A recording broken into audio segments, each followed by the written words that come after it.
Hello అండి, నమస్తే. ఎలాంటి బాత్రూమ్నైనా రుద్ది కడగాల్సిన పని లేకుండా, ఎన్ని బాత్రూమ్లు ఉన్నా కూడా టెన్షన్ లేకుండా ఇంట్లో ఉండే వాటితోటే ఈజీగా క్లీన్ చేసుకోవచ్చు. ఇక్కడ చూపిస్తున్నాను చూడండి, మా బాత్రూమ్ అనేది నేను ఒక 15 డేస్ వరకు క్లీన్ చేయలేదు. అయినా ఈ తెల్లటి మరకలు అనేవి అస్సలకే పోతలేవండి. చాలాసార్లు హార్పిక్ని కానీ కొన్ని కెమికల్స్ని యూజ్ చేసి కూడా నేను క్లీన్ చేసుకున్నా కానీ మళ్ళీ తర్వాత లేదా కొన్ని రోజులకు ఇలా వైట్ మరకలు అనేవి వచ్చేస్తున్నాయి. బాత్రూమ్ డోర్ పైన కూడా వేడి నీళ్ళు అలాగే సోప్ మరకలు పడి ఇలా తెల్లగా తయారయ్యాయండి. అలాగే వాష్రూమ్లో ఉండే టైల్స్ కూడా ఇలా తెల్లగా జిడ్డుగా తయారయ్యాయి కదా. వీటిని కూడా మనము తక్కువ టైంలో ఈజీగా ఎలా క్లీన్ చేసుకోవాలనో ఈ వీడియోలో చూసేయండి. దీనికోసం మన ఇంట్లో ఉండే పాడైపోయిన నిమ్మకాయలు కానీ లేదా మంచిగా ఉన్న నిమ్మకాయలు ఏవైనా సరేనండి. ఇక్కడ నేను 2 పాడైపోయిన నిమ్మకాయలను తీసుకున్నాను. దీన్ని చిన్న చిన్న పీసెస్గా కట్ చేసుకోవాలి. 3 నిమ్మకాయలను తీసుకొని వాటిని చిన్న చిన్న పీసెస్గా కట్ చేసుకున్నాక స్టవ్ ఆన్ చేసేసి ఒక గిన్నెను పెట్టుకొని దాంట్లో కొన్ని వాటర్ని వేసినాక ఈ నిమ్మకాయలను కూడా వేసేయండి. ఈ నిమ్మకాయలు అనేవి వాటర్లో కొద్దిగా మరిగేంత వరకు అలాగే ఉంచేసిన తర్వాత దీంట్లో 1 టీ స్పూన్ వరకు రాళ్ళ ఉప్పును వేసేయండి. ఆలు కూడా క్లీనింగ్ ప్రాసెస్లో చాలా బాగా యూజ్ అవుతుందండి. ఇక్కడ పాడైపోయిన ఆలుని తీసుకున్నానండి. ఇలా ఎక్కువగా మొలకలు వచ్చినది మనం యూజ్ చేయలేం కాబట్టి వీటిని కూడా ఒక 4-5 పీసెస్ కట్ చేసి ఈ హాట్ వాటర్లో కలిపేసేయండి. ఈ వాటర్ అనేది బాగా మరిగిన తర్వాతనే మనము సర్ఫ్ను కానీ లేదా వాషింగ్ మిషన్లో వేసే లిక్విడ్ని వేసుకోవాలి. ముందుగానే వేసుకున్నాం అనుకోండి, స్టవ్ పైన మొత్తం పొంగుతుందండి. అప్పుడు మళ్ళీ క్లీన్ చేయాల్సిన పని కూడా ఏర్పడుతుంది కదా. మనము మీడియం ఫ్లేమ్లో కానీ లో ఫ్లేమ్లో పెట్టుకొని ఈ వాషింగ్ మిషన్ లిక్విడ్ని వేసినాక ఒక 2-3 మినిట్స్ పాటు మాత్రమే వేడి చేయండి. సర్ఫ్ కానీ లేదా వంట సోడా ఏది వేసినా కూడా హై ఫ్లేమ్లో పెట్టకూడదండి. లో ఫ్లేమ్ కానీ మీడియం ఫ్లేమ్లో పెట్టి ఇలా వేడి చేసిన తర్వాత 2-3 పొంగులు వచ్చినాకనే స్టవ్ని ఆఫ్ చేసుకోవాలి. ఈ హాట్ వాటర్లో ఉన్న నిమ్మకాయలు కానీ లేదా ఆలు ఉంది కదండి, అవి ఏవి రాకుండా మనము ఇలా మగ్గులోకి కొన్ని హాట్ వాటర్ని మాత్రమే వేసుకోండి. మిగిలిన వాటర్ని నేను బకెట్లోకి వేసుకున్నానండి. తర్వాత వీటిని కూడా మనం యూజ్ చేసుకోవచ్చు. ఇలా ముందుగా తీసుకున్న ఈ హాట్ వాటర్ని ఎక్కడైతే తెల్ల మరకలు ఎక్కువగా ఉన్నాయో ఆ ప్లేస్లో వేసేయండి. ఇలా వాష్రూమ్ మొత్తం కూడా ఈ వాటర్ని చల్లిన తర్వాత ఒక 5 మినిట్స్ పాటు బాత్రూమ్ని అలాగే ఉంచేసేయండి. తర్వాతనే మనము బ్రష్ కానీ లేదా వైపర్ని పెట్టి క్లీన్ చేసుకోవాలి. ఎక్కువగా రుద్దాల్సిన పని కూడా ఉండదండి. ఈ మరకలు అనేవి ఈజీగా తొలగిపోతాయి. నేనైతే ఈ వాటర్ని వాష్రూమ్ డోర్ పైన అలాగే సోప్ పెట్టే బాక్స్ ఉంటుంది కదండి వాటిపైన ట్యాప్స్ పైన కూడా వీటన్నిటిని కూడా వేసిన తర్వాత ఒక 5 మినిట్స్ పాటు రెస్ట్ ఇచ్చేసేయండి. 5 నిమిషాల తర్వాత నేను ఇక్కడ వైపర్ స్టిక్ని తీసుకొని క్లీన్ చేసుకుంటున్నానండి. మీరు కావాలంటే బ్రష్ని కానీ చీపురుని కానీ యూజ్ చేసుకోవచ్చు. వైపర్ స్టిక్తో అయితే ఈజీగా క్లీన్ అయిపోతుందండి. పదే రుద్దాల్సిన పని కూడా ఉండదండి. చాలా ఈజీగా క్లీన్ చేసుకోవాలంటే వైపర్ స్టిక్తో కూడా క్లీన్ చేసుకోవచ్చు. హార్పిక్ని కానీ ఏవైనా కెమికల్స్ని యూజ్ చేసినప్పుడు మనము చేతులతో రుద్దే బదులు ఇలా వైపర్ స్టిక్తో కూడా క్లీన్ చేసుకోవచ్చండి. మన చేతికి అంటుకోకుండా ఎలాంటి మరకలు అనేవి లేకుండా నీట్గా క్లీన్ చేసుకోవచ్చు. వాష్రూమ్ టైల్స్కి కూడా ఈ వైపర్ స్టిక్ తోటే క్లీన్ చేసుకోవచ్చండి. మీరు కావాలనుకుంటే కొద్దిగా లైజాల్ని వేసి కూడా ఈ టైల్స్ని క్లీన్ చేసుకున్నా కూడా మంచి సువాసన అనేది వస్తుంది. వాష్రూమ్ని క్లీన్ చేసుకునేటప్పుడు గ్లౌజులు కానీ స్లిప్పర్లు కానీ ఏవి వేయాల్సిన అవసరం లేదండి. ఎలాంటి కెమికల్స్ని వాడకుండా ఇలా సింపుల్ పద్ధతిలో మనము క్లీన్ చేసుకోవచ్చు. ఒకప్పుడైతే ఇలాంటి వాటితోటే క్లీన్ చేసుకునేవారండి. ఇప్పుడంటే చాలా రకాల పద్ధతులు వచ్చాయి, కానీ ఈ పద్ధతి అయితే అన్నిటికంటే చాలా బెస్ట్గా ఉంటుంది. రిజల్ట్ కూడా 100% వస్తుంది.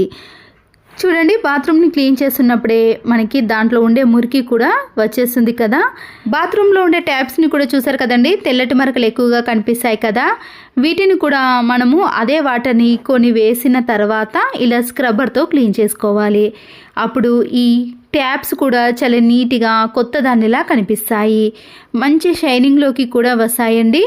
సోప్ బాక్స్ని కూడా మనము ఇలా స్క్రబ్బర్తో క్లీన్ చేసుకుంటే అది కూడా చాలా నీట్గా కనిపిస్తుంది.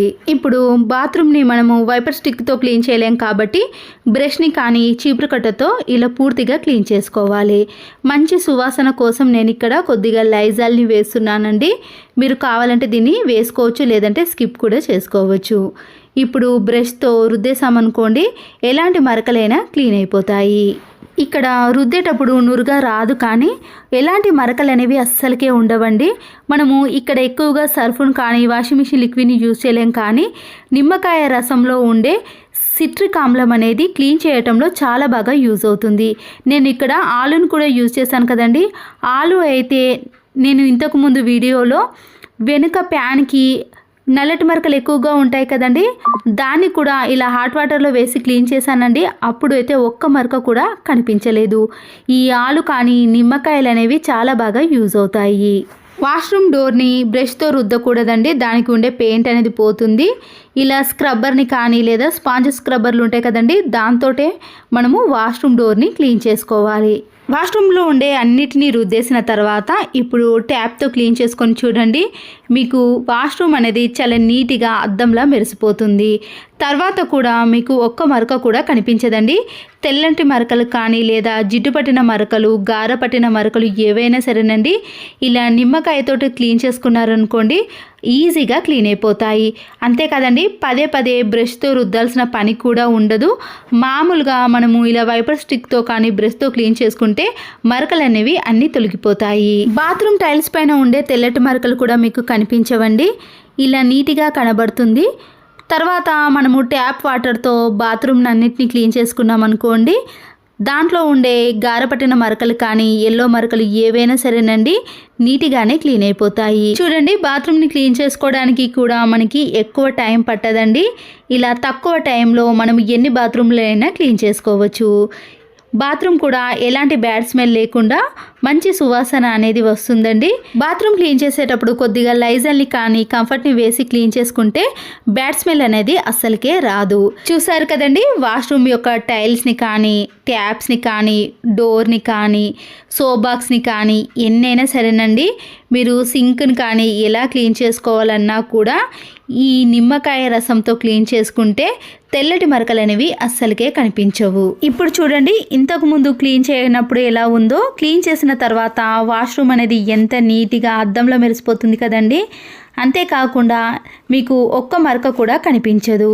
వాష్రూమ్ డోర్ కానీ టైల్స్ కానీ ఏవైనా సరేనండి, ఇలా మరకలు అనేవి లేకుండా మనము తక్కువ టైంలో ఈజీగా క్లీన్ చేసుకోవచ్చు. కొన్ని వాష్రూమ్లో గారపట్టిన ఎల్లో మరకలు కూడా ఉంటాయి కదండి, వాటికి కూడా ఇదే పద్ధతిలో క్లీన్ చేసుకోవాలి. నేను ఈ వాటర్ని కొన్ని ఈ వాష్రూమ్లో వేసి ఇలా బ్రష్తో రుద్దేశాను. ఇక్కడ ఎల్లో గారపట్టిన మరకలు కూడా మీకు అస్సలకే కనిపించవండి. ఇలా ఇంట్లో ఎన్ని బాత్రూమ్లు ఉన్నా సరేనండి, టెన్షన్ లేకుండా 5 నిమిషాలలో మనము వాష్రూమ్ని క్లీన్ చేసుకోవచ్చు.